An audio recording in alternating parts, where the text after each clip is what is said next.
গাজা পোড়াতে চেয়েছিল যারা রবের হুকুমে পুড়ছে তারা। বলছি যুক্তরাষ্ট্রের কথা। গাজা ধ্বংসে একের পর এক ইসরায়েলকে সহযোগিতা করা যুক্তরাষ্ট্র এখন নিজেরাই পরিণত হয়েছে ধ্বংসস্তূপে। এমনকি গাজা ধ্বংসে এক বছরে ইসরায়েলকে $2200 কোটি সহযোগিতা দেওয়া যুক্তরাষ্ট্র মাত্র একদিনে হারিয়েছে $5000 কোটি। এ যেন প্রকৃতির চরম প্রতিশোধ।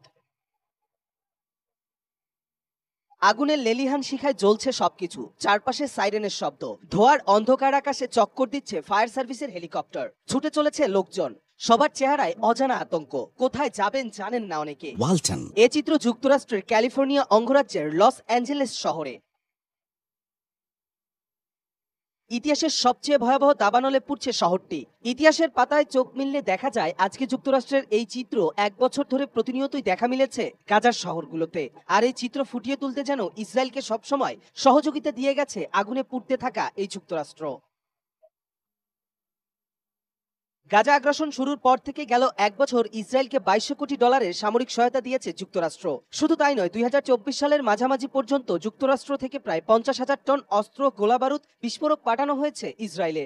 সেই সাথে ক্ষমতা ছেড়ে যাবার আগে ইসরায়েলকে $800 সহযোগিতার ঘোষণাও দিয়েছে জো বাইডেন। আর এমনই সময় জো বাইডেনের দেশ যুক্তরাষ্ট্র আগুনে দাউ দাউ করে জ্বলছে।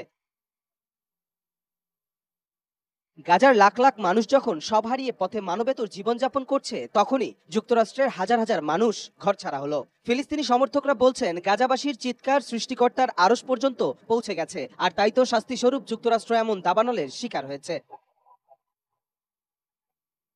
অনেকে আবার বলছেন সৃষ্টিকর্তা ছাড় দেন কিন্তু ছেড়ে দেন না। যুক্তরাষ্ট্র নিজেই যেখানে শয়তানের মোদকদাতা, সেখানে তাদের ধ্বংস অনিবার্য।